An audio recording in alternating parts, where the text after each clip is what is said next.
Good morning, everyone.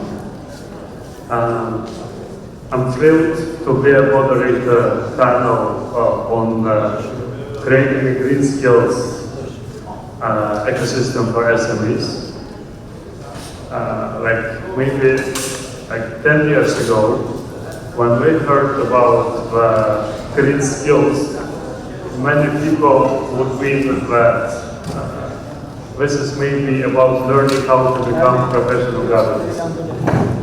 But seriously, today we're discussing something even more important.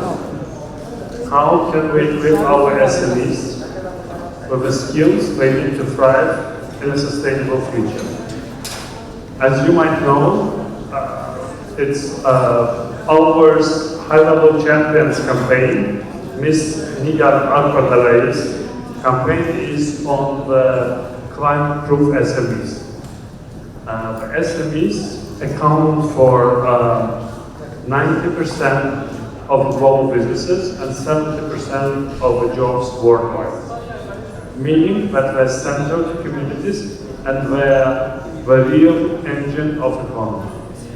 So that's why I'll be very pleased to announce our panelists to participate in our discussion today. I'll start with our distinguished guest, Mr. Mamadov, who is the chairman of managing board of COBIA.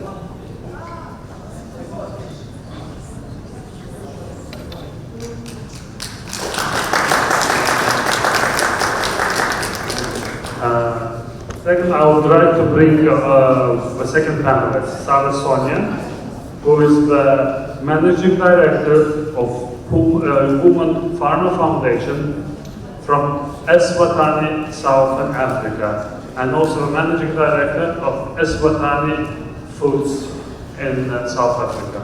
Good welcome.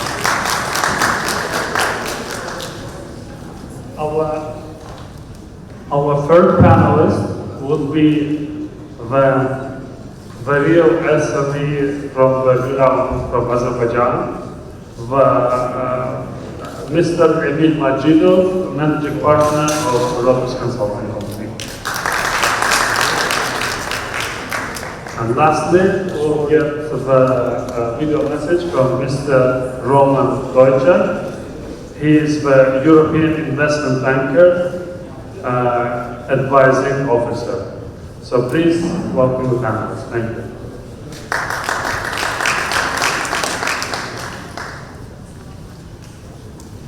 Yes, again, welcome on board. So I'll probably start with Mr. Orhan Mamadov, our distinguished chairman from the COBIA SME agency.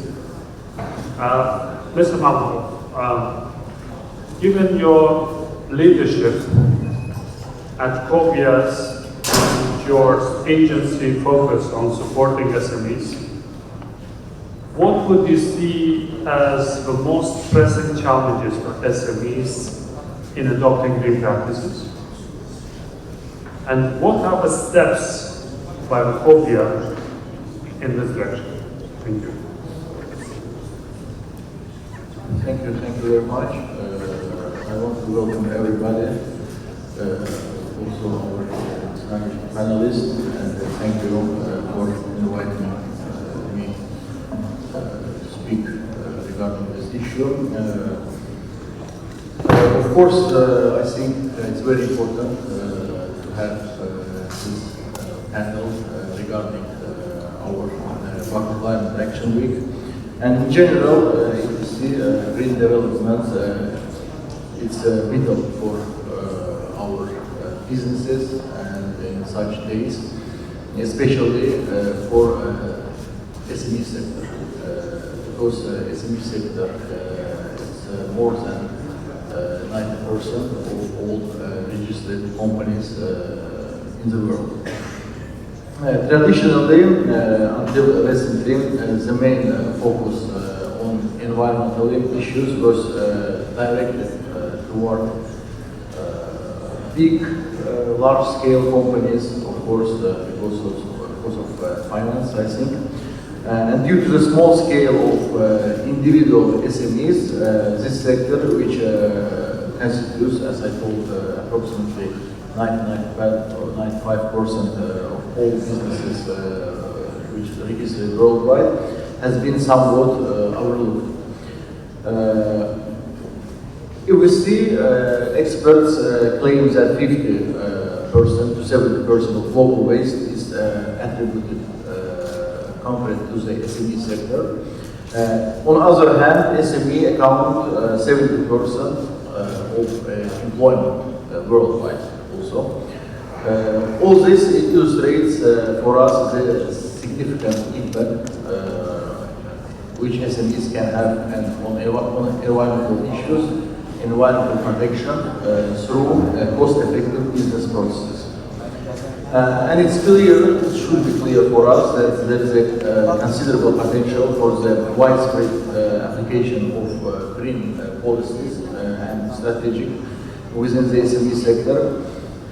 We have conducted analysis in this field in collaboration with our partners from international organizations. As a result, we can categorize the problems which faced by SMEs in increasing their role in the green economy into the main three areas. Firstly, it's lack of information and knowledge, especially in the regions of our country. Secondly, it's low capacity and skills of our SMEs. And third, is limited access to financial resources. It's main three problems that we see our SMEs have. Against of these challenges, we, as small medium business development agency of Azerbaijan, we are working through existing support infrastructure and mechanism to enhance the role of SMEs in the green economy and to promote green transition of our SMEs. We are implementing support services, support models for SMEs through our agency. I'm pleased to note that we created SME houses in Azerbaijan, in Baku, in regions of Azerbaijan. It's a one-stop shop for SMEs in our country. It's infrastructure for them, and we have representatives from all main government institutes under one umbrella in one-stop shop mechanism. In a competition also organized by the OECD Research Center on Innovation in Public Sector, our SME houses were recognized as one of the leading innovative practices by experts, and that model, that SME house model, presented also as a model on organization's website for other member countries.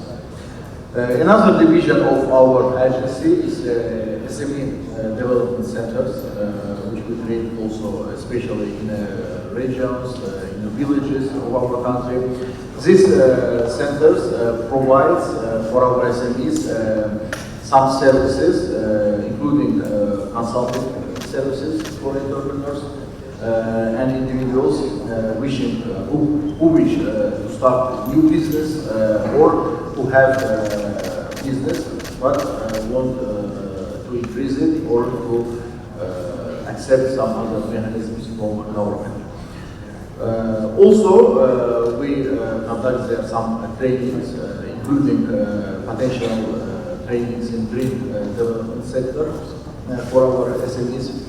In the past year, we have organized trainings, seminars, and awareness-raising events in Baku, in regions like Lenkaran, Sheki, Hachmaz, Kuba, on topics such as green business and green financing for our businesses. We are carrying also our activities to promote green business in collaboration with representatives from various government and private organizations. under the subgroup on environmental, social, and corporate governance, ESG standards on business, and we made some trainings how to accept ESG principles to our businesses, which is also important.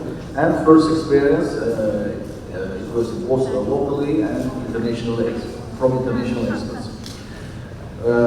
We also pay attention to participating in international platforms where we can show our potential, where we can show what we're doing with SMEs in Azerbaijan. Since February of this year, we have been a member of UN Global Compact, one of the large initiatives in the world which promotes also sustainable and green development in the world. And in early September, we signed memorandum of understanding with Aqua Power, Azerbaijan Renewable Energy, who has represented here, Saudi company, also regarding green transition of our SMEs. Of course, our observations and research indicate that these problems which are faced by SMEs in green transformation are universal and can be applied for other countries also. Addressing these issues requires joint action from, of course, from all relevant stakeholders, from all members. Also, I want to announce that our agency, Civil Development Agency, announced has launched a global initiative which is reflected in the Baku Coalition Declaration for SMEs green transition. This document proposes areas of activity concerning the main three problematic areas which faced by SMEs above. It also suggests the establishment of 3 SME research centers to ensure global networking and institutional coordination between countries. The role of these centers, which can be created in each country, will include collecting and analyzing information about specific problems which faced by SMEs and include concrete steps based on global experience from other member countries. To support the international acceptance of this declaration, or Baku Declaration, for SMEs green transition, and to attract more stakeholders from SME sector, this document was submitted to the COP29 presidency on beginning of September of this year. Moreover, I would like to note that we just last week we participated in New York Climate Week. We also have contributed our this declaration to other members on some panels in New York. I have spoken about this declaration in a wide audience, and I think it's a good opportunity for both of us to accept this coalition document during the COP29. Thank you very much.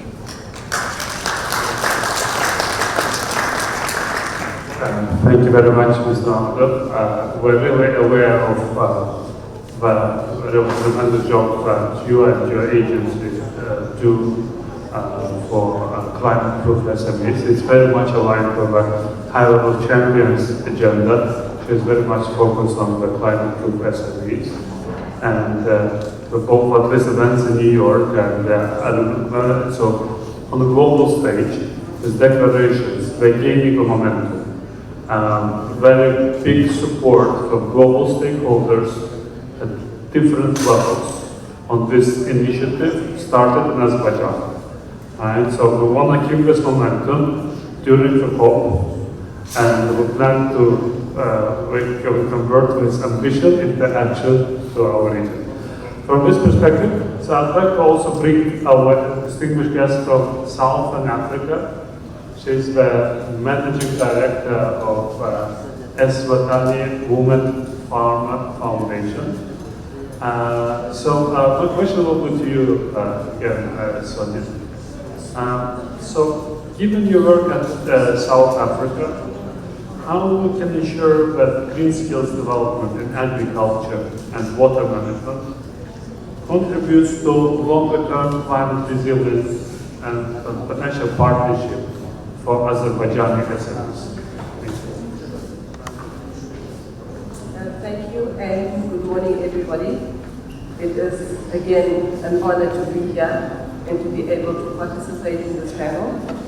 Before I answer your question, I would like to reflect on my experience that I had in COP28, where I attended and I was also a speaker, and addressing issues of landlocked countries and job creation and climate smart agriculture. And being here yesterday, for the past 3 days, also learning about the country has taught me quite a lot. I come from Eswatini, previously known as Swaziland. It's a country in southern Africa. And my passion and involvement is in the agricultural sector, focusing mostly on women and youth. Concerning your question, the inclusion, or should I say, the future of job creation, and whatever it is that we are discussing here today concerning climate and water, resources and everything, all revolves around the agricultural sector. And the focal areas have to be put into that. So my comments are concerning the skills that we have, that women have in particular in youth. It is imperative that they are skilled, because when we look at women in particular, which I've seen here in this country as well, they seem to be involved in the agricultural sector, but very little recognition is actually given, or maybe I haven't been here for long enough. But they have to be given a platform for them to be able to actually see the value that can be added on to job creation, and especially with the green skills ecosystem. So having said that, it's important that we deal with those issues. And I'll be looking forward to some questions, and so that we can actually interact a little bit more on the topic at hand. Thank you. Thank you very much, Ms. Sonia, for bringing us global perspective on the challenges on SMEs and inclusivity, what you mentioned for women, indigenous people, communities, in those processes. From this perspective, I'd like to address to Mr. Bajidov a bit. So you are the representative of a real SMEs. So I know you as you always introduce yourself as a seasonal interpreter, right? So I'd like to get from you the real challenges of SMEs in our part of the world, in Azerbaijan, and maybe what kind of opportunities do you see for our SMEs before, after the COP? How we can get some legacy after the COP for SMEs here? Thank you.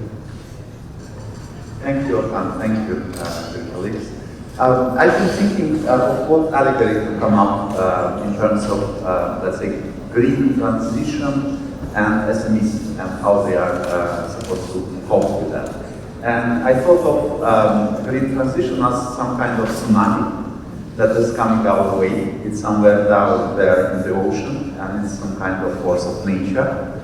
And then I thought of SMEs as small fishing boats that are in the port, and they just got the tsunami alert. What do they do when it happens, when such alert comes? Paradoxically, they have to go into the ocean. They have to meet the tsunami halfway, and that's the best way to survive the situation. So, green agenda is some kind of natural force in a way. we as humankind came to a point when we have to change the way we run our economy, the way we, let's say, consume, produce, and live. And SMEs should find their ways both to survive and succeed if possible. However, what I see is there are a few obvious risks. And when I'm thinking of trying to boil down to a couple of points, the obvious risks are two. The first is money. And the question is very much about the access to financing for SMEs. Green business is, statistically, more important for, by any measurement unit.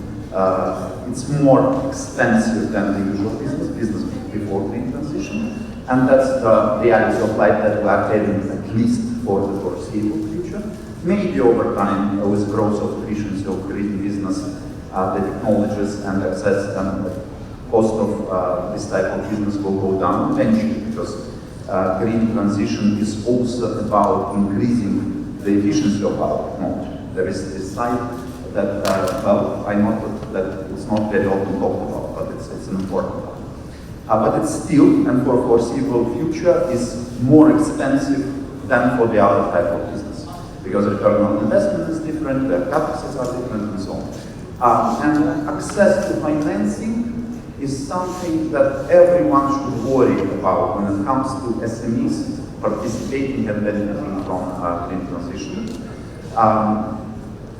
Are we there yet? Frankly, I believe this discussion didn't even start. And I'm sure that it has to start. I understand that also IFIs, they produce these programs in various regions of the world. They are trying to work on emerging markets, but I'm not saying about supporting the weak. I'm saying and vulnerable. I'm talking about, let's say, a large global ecosystem which is accessible to SMEs. Because if we don't create them, if it's fragmented or it covers particular groups of SMEs, it's not going to do its job. So that's the important one. And the second one is technologies.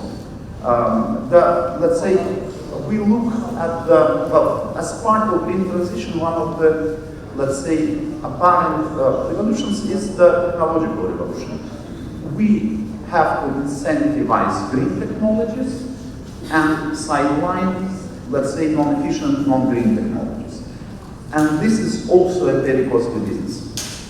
This is a business that requires a lot of investment, a lot of long-term and mid-term R&Ds, a lot of money and human resources invested. And that also means that large corporations are going to have an upper hand over SMEs in this process. And if we don't care about this one, then we will end up in the situation where the large corporation will own most of the technologies and will sideline SMEs. That's also quite an obvious, let's say, a challenge that is already there and is going to be part of this huge tsunami that is coming our way.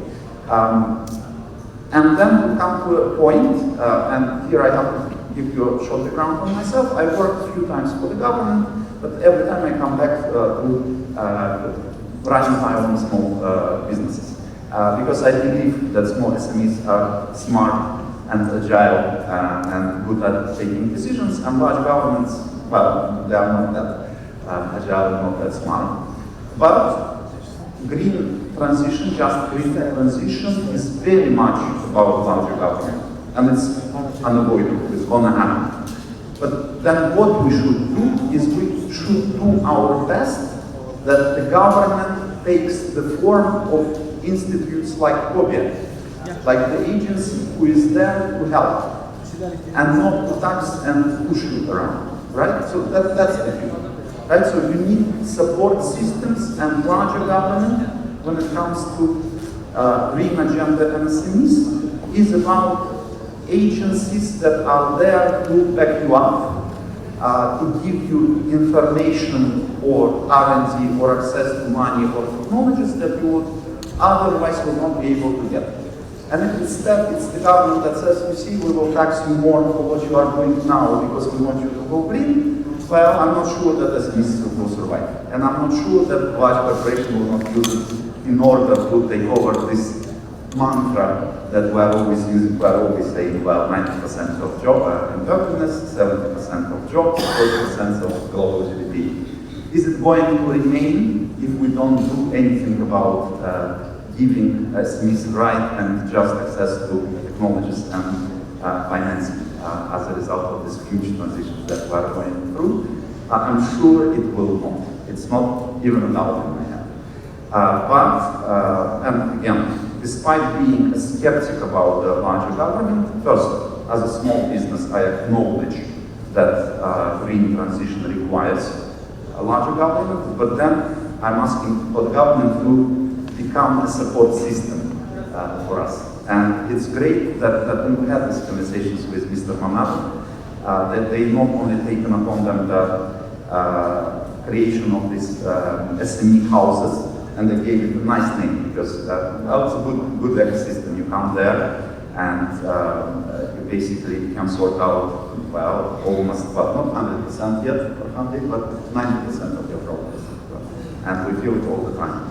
And the fact that they are also jump into the green part of that without a doubt. I mean, they started it even before the opening Azerbaijan been announced, and they're adding the green capacities to what they are doing at the moment. And it's great that there is this collaboration with HLC and other institutes. So, well, my few thoughts. Good luck, everyone, with the rest of Baku Climate Week. Ready to answer.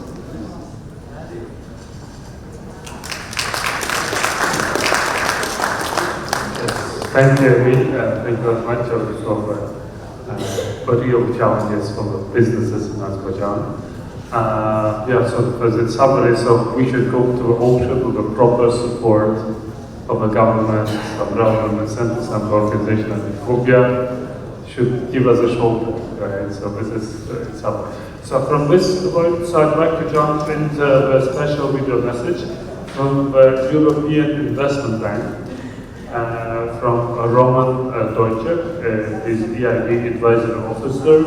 I'd like please listen to the video message sent by Roman. Thank you. Ladies and gentlemen, thank you very much for having me here with you today at Baku Climate Action Week. My name is Roman Deutsche. I work at EIB Advisory Services, and I'm here to present you Green Eligibility Checker, an advisory web tool developed by EIB to help financial institutions scale up their green finance activities, especially in the SMEs sector.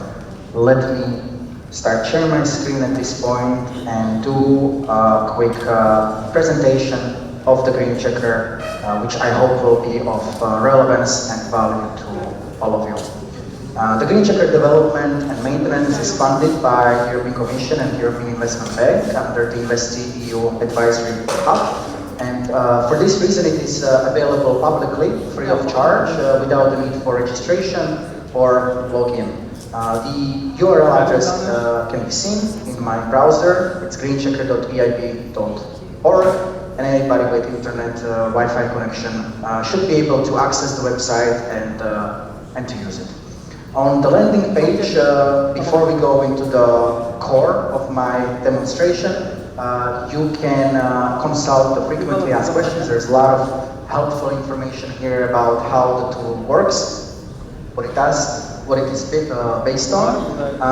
It also includes a 2-minute introductory video about the Green Checker, so please feel free to take advantage of it in case you would like to spread awareness about it with your colleagues or across your organizations. I will also point out that we have an email address available to all of you, greenchecker@eib.org, where you can send us your comments, questions, or suggestions for improvements, and we would be very happy to receive those. Please feel free to take advantage. Now,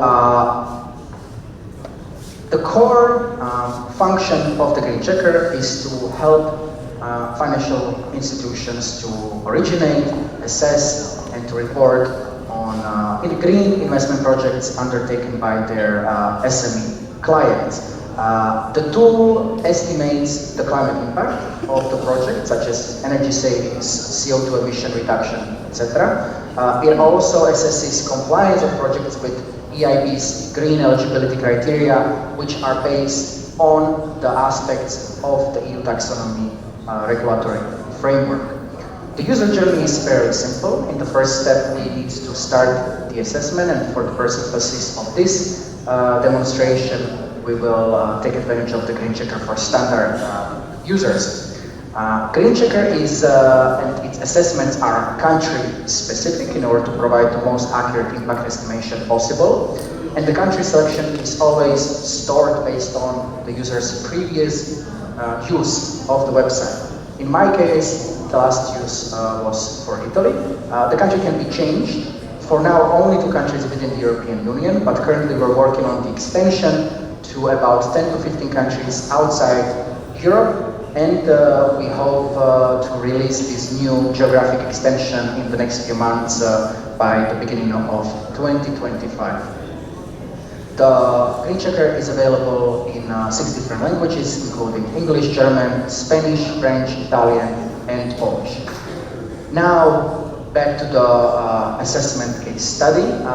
We have located ourselves now in the step 1 of the 3-step assessment process, where the user needs to select one of the investment measures that is being evaluated or assessed. We have about 45 measures across agriculture, energy efficiency in buildings related to building envelope, as well as energy efficiency in buildings related to technical systems such as cooling, heating, lighting, and so on. We have investment measures in industry related to energy efficiency, such as forklifts, cooling trailers, etc. Mobility and transport, buses, trucks, waterway vessels, trains, and so on. And we also have investment measures in renewable energy generation sector. We can scroll through the measures as I just did, or we can choose for specific investment types, such as biogas, in which case it pops up. We can also filter by specific categories. So, for example, if we are only interested in mobility and transport, we can choose this sector and only the relevant measures come up. Now, let's assume that we are now a loan officer dealing with an SME client which is aiming to take a loan in order to install photovoltaic systems on their building premises. In this situation, we will search for a photovoltaic system, choose the investment measure. We are now in the step 2 of the process, where we need to answer several questions. So the first one is whether the system is installed within the building premises. In this case, the answer is yes. We assess the measure based on the power rating of the PV system, cost of the system, or size of the PV system in meters squared. Let's assume that in this case it will be PV systems located on 25 meters squared of the roof. And in the last step, to improve the accuracy of the impact estimation, we choose a specific region of Italy, Centro. On the right-hand side, we see the eligibility status of the assessment. In this case, a confirmation by the website that the measure complies with the EIB Green eligibilities. And we also see the estimated impacts, in this case, for this measure, CO2 savings and renewable energy generation. We can now click Done and find ourselves in the last step of the assessment process, where we see the results of the photovoltaic system assessment. If our client wishes to finance additional investment type under this loan transaction, they can add new measures. They can also provide comments, beneficiary details about the loan applicant, or client project reference ID. None of the information provided to the Green Checker by users is stored by the system, and neither EIB nor any other organization is able to access them. As soon as the user leaves the website, all information provided is lost, and the only way for the assessment results to be saved is to download the Green Checker results, which is a PDF report generated by the system. As we speak, I am now opening the PDF report, which stores the assessment results, including the assessment ID identifier, the time and date of the assessment, the country where the project is located, as well as other assessment results, which, like I say, can be then stored and saved by the user within the organization's databases or IT systems.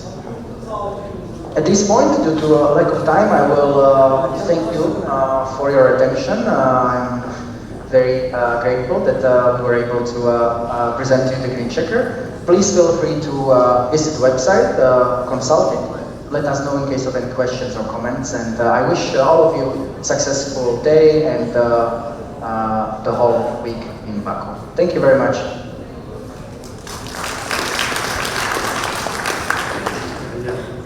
Thanks very much to Roman. Yes, the main point is we were with Mr. Mamadov, we were in New York, and we remember that the main focus is on local finance to the SMEs. This is one of the major challenges. And on this perspective, we understand that money is there. It's available both with European institutions and investors, as well as with North America funds. So there are many in Middle East. But how to unlock this to our SMEs, especially to our part of the world. So this is, of course, we need to answer the question, are we eligible to be green? So are we eligible for this financing? What should we do? And from this perspective, it's very practical. I hope that our Azerbaijanis SMEs will benefit from it. On this note, I'd like to thank you, all the panelists, Mr. Mamadov, Emit and Sarah. Thank you for being here with us, and hope to keep this momentum to the COP itself. Thank you very much.